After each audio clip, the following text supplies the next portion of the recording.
সর্বশেষ যে লোকটা জান্নাতে যাবে তাকে আল্লাহ তাআলা জাহান্নামের আগুনে পোড়াতে পোড়াতে ছাই বানিয়ে ফেলবে। আল্লাহ বলবেন, জিব্রাইল যাও একটু দেখো, একটা মাত্র সেজদা দিয়েছে আমাকে, এরকম কাউরে পাওয়া যায় কিনা। বাটি চালান দিয়ে দেখো পাওয়া যায় কিনা। খুঁজে খুঁজে কাউরে পাবে না। আল্লাহ বললেন আবার দেখো, খুঁজে খুঁজে একজনকে পাবে, সামান্য ইমানের ছিটে ফোঁটা তার অন্তরে ছিল। আল্লাহ বলবেন যেহেতু ছিটে ফোঁটা আছে, অনেক মায়ের খাইছে, ওকে বের করে জাহান্নাম থেকে বের করে একটা নির্ধারিত দূরত্বে রেখে দাও। রেখে দেয়া হবে, কিন্তু জাহান্নামের আগুনের লেলিহান শিখাতে তার গা ঝলসে যাবে। সে আল্লাহর ডেকে বলবে, মাবুদ তোমার কাছে আমি কিছু চাই না, জাহান্নাম থেকে তুমি আমাকে বের করেছো, জীবন নদীর পানি তুমি আমার গায়ের মধ্যে ঢেলে দিয়েছো, আমি আবার সজীবতা ফিরে পেয়েছি। আমি তোমার কাছে জান্নাত চাই না, শুধু নিরাপদ একটা দূরত্বে আমাকে রেখে আসো, যাতে জাহান্নামের আগুন আমারে কষ্ট দিতে না পারে। আল্লাহ আমি কিন্তু তোমার কাছে জান্নাত চাই না। কি চাই না? জান্নাত চাই না, কিন্তু জাহান্নামের আগুন আমারে কষ্ট দিচ্ছে, এতটা দূরত্বে রাখো যাতে জাহান্নামের আগুন আমার গায়ে না লাগে। আল্লাহ বললেন ওকে রাখবো, কিন্তু আমার সাথে একটা কন্ট্রাক্টে যেতে হবে, যে এটা তোমাকে দিলে তুমি আর নতুন করে কিছু চাবা না। সে বলবে আমি রাজি, কন্ট্রাক্ট হয়ে যাবে। আল্লাহ জিব্রাইলরে বলবেন যাও এমন দূরত্বে রাখো যাতে জাহান্নামের আগুন ওরে কষ্ট না দেয়। রেখে আসা হবে, অনেক দিন সে ওখানে আনন্দে থাকবে, আল্লাহ শুকরিয়া করবে। সে মনে মনে বলবে বেঁচে গিয়েছি, আমি বেঁচে গিয়েছি, জীবনে আর কিছু চাই না, জাহান্নাম থেকে আমি বেঁচে গিয়েছি। অনেকদিন থাকার পরে মনে মনে ভাববে বাইসা তো গেছি, কিন্তু নতুন করে একটু ট্রাই করে দেখি, জাহান্নামের সৌন্দর্যের দৃশ্য একটু চোখ দিয়ে অবলোকন করা যায় কিনা। সে আল্লাহরে ডেকে বলবে আল্লাহ ইনদি সুআল, আমার একটা ফরিয়াদ আছে। কি ফরিয়াদ? আল্লাহ আগেই বলে রাখি আমি কিন্তু জান্নাতে যেতে চাই না। আল্লাহ বলবেন কি চাও? সে বলবে আল্লাহ তোমার জান্নাতটা তুমি কত সুন্দর করে বানিয়েছো, আমি একটা নজর শুধু দেখতে চাই। জান্নাতের দরজার সামনে নিয়ে যদি আমারে বসিয়ে রাখো, দ্যাটস ইনাফ, আর কিছু চাই না, শুধু জান্নাতের দরজার সামনে। আল্লাহ বললেন তুই না ওয়াদা করেছিস, তুই না চুক্তি করেছিস। সে বলবে আল্লাহ আমারে হতভাগা বানাইয়া তোমার কি লাভ? সুবহানাল্লাহ পড়েন। আমারে তুমি হতভাগা বানিও না। আল্লাহ বলে ঠিক আছে, আবার সিগনেচার কর যে জান্নাতের দরজার সামনে বসিয়ে দিলে আর কিছু চাবি না। সে সিগনেচার করে বলে আমি চাবো না। আল্লাহ বললেন জিব্রাইল বেচারারে ধরে জান্নাতের গেটের সামনে বসায় দে। এবার জান্নাতের গেটের সামনে বসে বসে জান্নাতের সৌন্দর্য দেখা শুরু করবে। সুবহানাল্লাহ। এমন সৌন্দর্য যেটা চোখ দিয়ে কেউ দেখে নাই, কান দিয়ে শুনে নাই, ওই সৌন্দর্য চোখে দেখে, কান দিয়ে আওয়াজ শুনে মাগার ভোগ করতে পারে না। অন্তরে জ্বালা আছে না নাই? এয়ার কন্ডিশনের রুমে ঢুকতে না পারলেও, এয়ার কন্ডিশনের রুমের দরজার বাইরে দাঁড়ালো, এয়ার কন্ডিশনের রুমের একটা ঠান্ডা বাতাস গায়ে লাগে না? কথা বলেন। তো ও যখন জান্নাতের দরজার সামনে দাঁড়াবে, ওর গায়েও এরকম জান্নাতের ঠান্ডা বাতাসের হিমেল ছোঁয়া গাটাকে শীতল করে দিবে।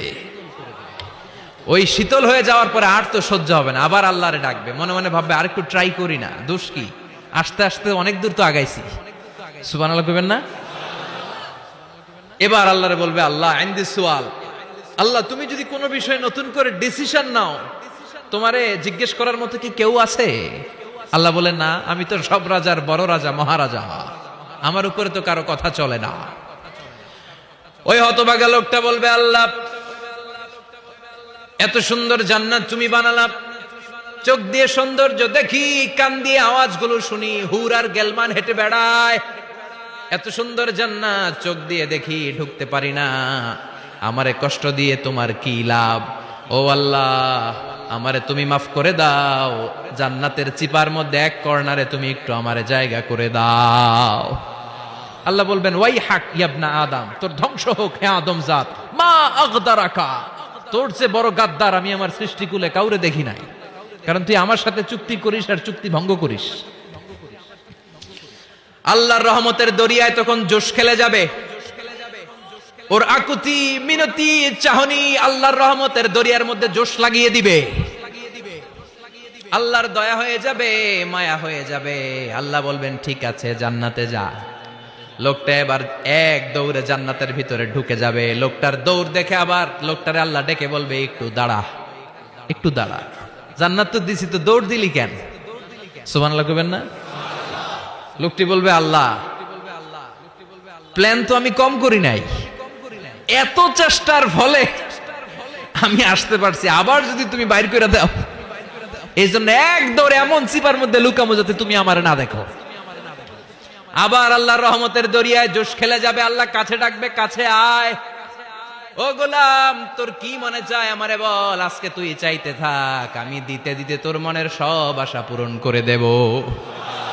লোকটা খুশি হয়ে বলবে, আল্লাহ আমারে এটা দাও, বাড়ি দাও, গাড়ি দাও, নারী দাও, এটা দাও, ওটা দাও, একের পর এক চাইতে থাকবে, আল্লাহ সব তারে দিতে থাকবে। চাইতে চাইতে লোকটার সব চাওয়া যখন শেষ, সে বলবে, আল্লাহ আর আমার চাওয়ার কিছু নাই। আল্লাহ বলেন, নো, এত তাড়াতাড়ি যে তুমি খেলা শেষ করতে পারবা না মনু, আমার সাথে তোমার এই খেলা আরো লম্বা সময় চলতে হবে, তোমার অনেক কিছু চাইতে হবে। তুই আজকে চাইতে চাইতে তোর সব চাও আমার কাছে বলবি, আর আমি দিতে দিতে তোর জীবন ধন্য করে দেব।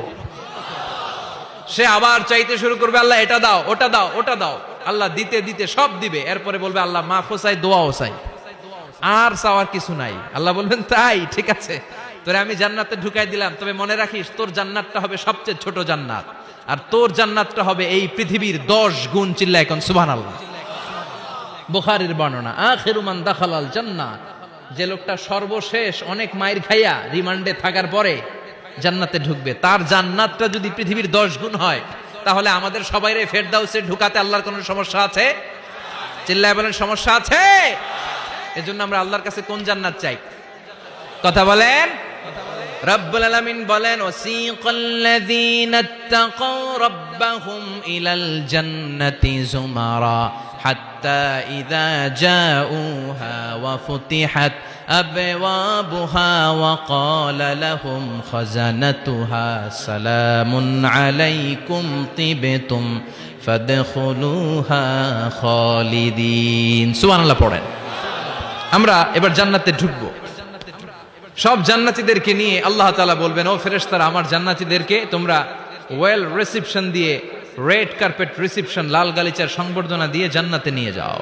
ফেরেশতারা পেছন থেকে আল্লাহকে যারা ভয় করে জান্নাতের উপযুক্ত হয়েছে সবাইকে নিয়ে জান্নাতে ছুটবে। অমিয়া, কোন প্রোগ্রামে যদি মন্ত্রী আসে, মেম্বার অফ দ্য পার্লামেন্ট আসে, কিংবা প্রধানমন্ত্রী আসে, ওনার শুভাগমন উপলক্ষে আমরা অনেকগুলো ওয়েলকামিং রিসেপশন গেট বানাই না? কথা বলেন। সুজানগরে বোধহয় বানায় টানায় না? আজকের মাহফিলের তো কয়েকটা গেট দেখলাম আমি, বানাই না আমরা? Welcoming reception gate.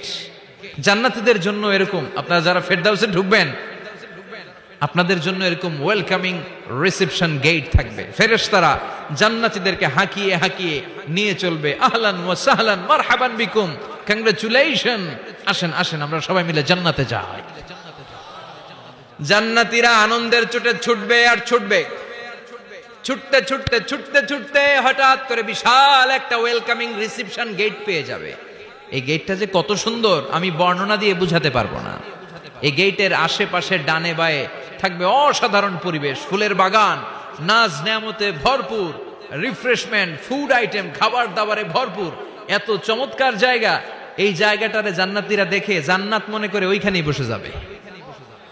জান্নাতীরা মনে করবে এটাই জান্নাত, জান্নাতকে মজা লেলো, জান্নাত তোমারই হে, চলো আমরা খাওয়া দাওয়া শুরু করি, ফুর্তি শুরু করি। খাওয়া দাওয়া শুরু করবে। ফেরেশতারা বলবেন, no, you are absolutely wrong, আপনারা ভুল করছেন, এটা জান্নাত না, এটা জান্নাতের গেট। দিল্লি কা লাট্টু হ্যায়, দিল্লি বহুত দূর হ্যায়। দিল্লির লাট্টু খাইবার শখ, তো দিল্লি যাইতে হবে, তো এইখানে তো দিল্লির লাট্টু পাওয়া যায় না, ঠিক কিনা? ও জান্নাতীরা, জান্নাতের মজা নিতে চাও? এটা তো জান্নাত না, জান্নাতের গেট।